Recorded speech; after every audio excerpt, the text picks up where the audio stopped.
As I was writing some script notes on a show that I was going to put out on Thursday morning about transfers, my mind wandered. I kind of started to get a bit bored because there's an awful lot of transfer stories out there at the moment, and there's an awful lot of transfer stories that don't ring true. And I found myself sort of wondering, why am I writing this when I don't believe in half the stories that are out there? So I took a break, and I decided to contact Mr. Whetstone to gather his thoughts on the buyout rumours that are knocking around at West Ham United at the moment. And he replied, "Go and read the latest tweet I've just put up." And this was around 11 o'clock on Wednesday night. Well, he knows I rarely use Twitter. So he sent me the script that he wrote to the tweets that he put out. And it's got some interesting information in there. So I thought, well, I'm going to put the transfer stories aside for maybe another day or maybe later on Thursday, but I'm going to focus on this buyout story that's knocking around.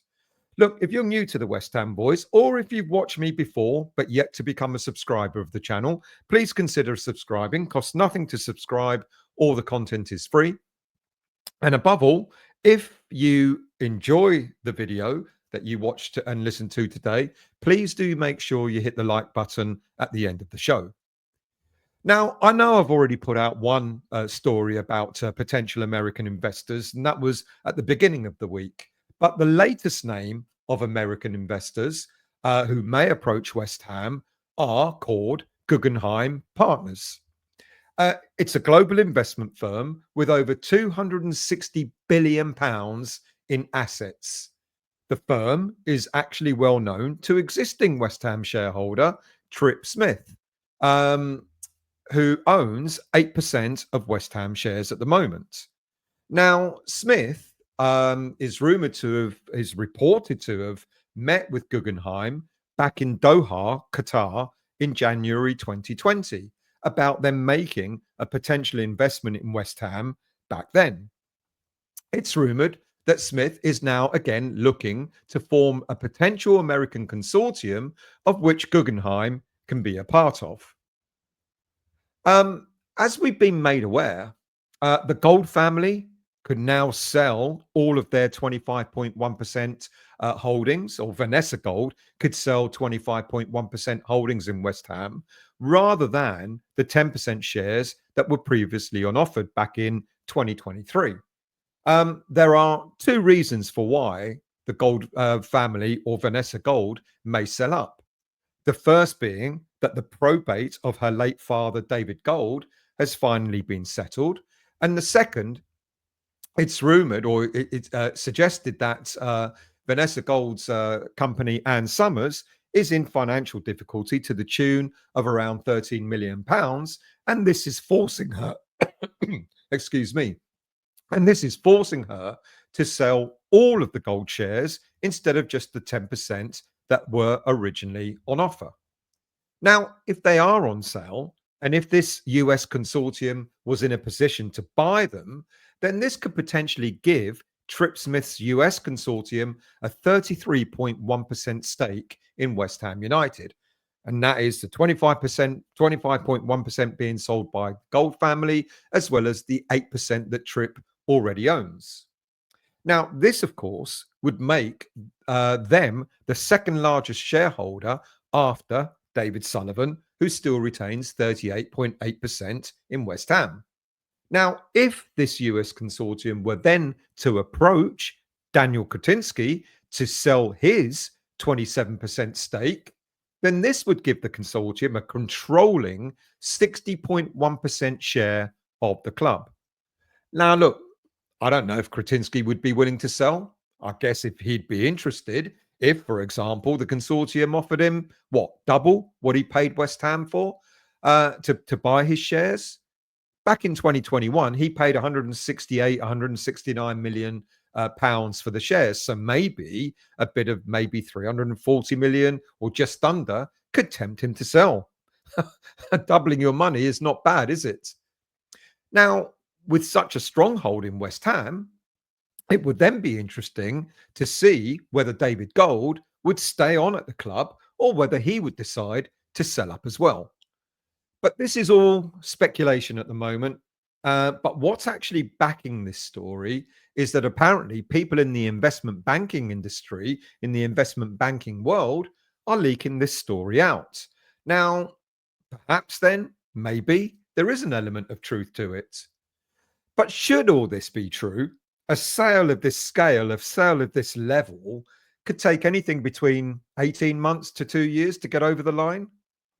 So, who are Guggenheim Partners? Well, the CEO is Mark Walter. Walter currently co owns Chelsea in another US consortium. It's claimed that he personally owns a 13% stake in Chelsea with Todd Bowley, who he's known very well. Bowley himself was former president of Guggenheim Partners. And the two of them have regularly invested in businesses on a regular basis. Now, I don't know, however, if this would have a conflict of interest. My immediate thoughts is that if Water is involved in a consortium to take over one Premier League club and already has shares in another, then surely that's a conflict of interest. But I've been told that he's got personal holdings in Chelsea, where it'll be Guggenheim who would look at owning the shares at West Ham. I don't know though. I still think there might be some conflict of interest there, but I'm no expert in this area. So, who is Mark Walter? What about the man himself? Well, he's best known for his extensive investments in professional sports. He's the primary owner and chairman of Major League Baseball's Los Angeles Dodgers, who have won 2 World Series under his leadership. He's also the primary owner of auto racing organization Andretti Global, which operates the Cadillac Formula One team. And he also owns the Women's National Basketball Association team, Los Angeles Sparks. In addition, he owns 20% of the National Basketball Association, Los Angeles Lakers, and 12.7% of Blueco, which is a holding company that controls Premier League club Chelsea and League One club RC Strasbourg. So his interest in sports is long-standing. But would he make a good owner of a club like West Ham? He is rumored to have a personal net worth of anything between $6 to $12 billion. He paid over $2 billion to acquire the LA Dodgers back in 2012. They are now rumored to be worth over $5 billion. And one of the attractions of owning a baseball team is that in America, they can sign their own TV deals rights. And the year after Guggenheim purchased the club, they signed the most lucrative television deal in baseball history. And this is part of the reason why American companies want to invest in the Premier League. They believe that there is yet even more money to be made out of soccer. And should West Ham be the latest club to be owned by Americans, this would take the tally of American ownership, to 11 clubs in the Premier League. Now, it would take 14 American-owned Premier League clubs to give them power to change football as we know it. Of course, making money is right up there, but it is the way that they could generate money through things like TV rights that they can negotiate. Maybe they'll end up forcing that each football team, each Premier League football team can negotiate their own rights rather than as a combined Premier League whole. Americans could also collude to Americanizing our football. For example, reducing the risk of relegation from the league, making it a bit of a closed shop, or even changing the way relegation works to help protect their investment. And of course, they could even introduce league games to be played abroad. Imagine the global attraction of a game like, I don't know, Man City versus Liverpool, if it's played over in America or in the Far East. Then there is, of course, the threat of the Super League rearing its ugly head again. And we know that when it first came up, American based owners of Premier League clubs were very much in favor of it.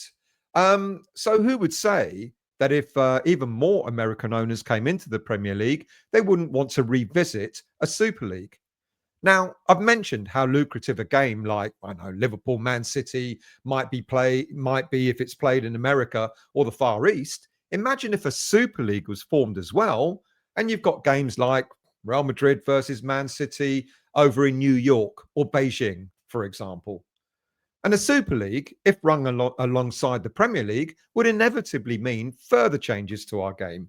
Perhaps a reduction in the size of the Premier League, and maybe even the removal of one of the domestic cups, such as, I don't know, the League Cup, for example. And reducing the size of the Premier League itself, and removing a cup competition will then, of course, reduce the number of fixtures in the Premier League, which will give these clubs more time to play in a Super League as well.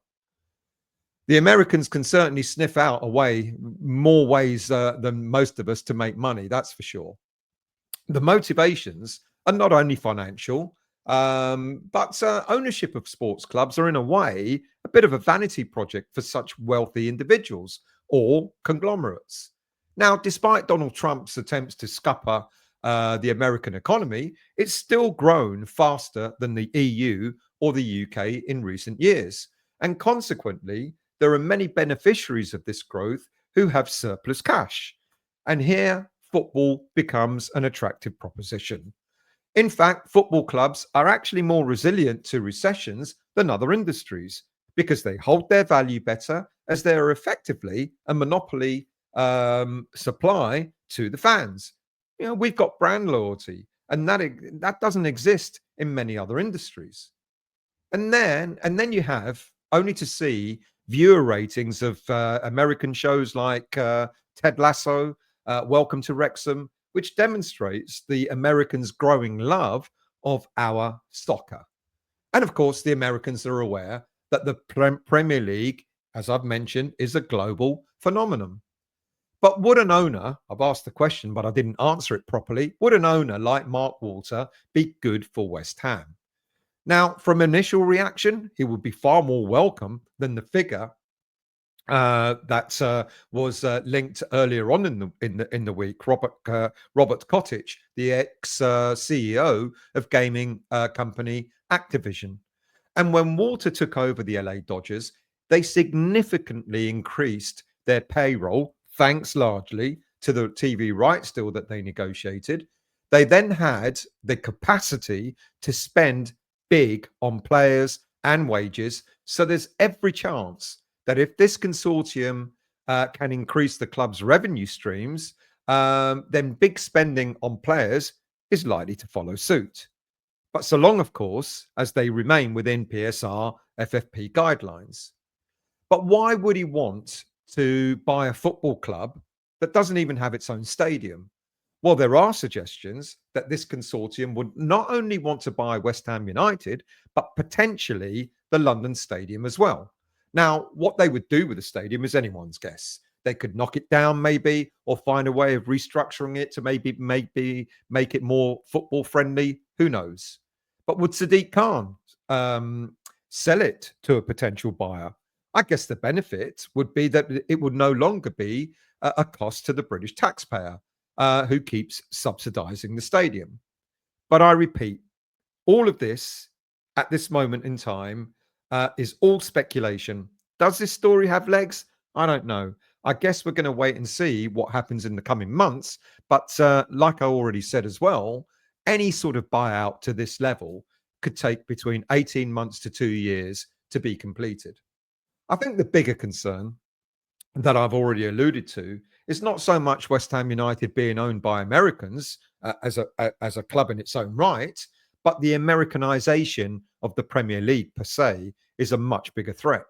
As we, the traditional fans, are becoming more and more disillusioned with the Premier League in itself, the potential changes that could be on the horizon would completely kill off football as we know it, and could drive yet even more traditional fans further away from the teams that we love. But by then, when half the Premier League games are being played abroad, will anyone really care about traditional fans? I guess not.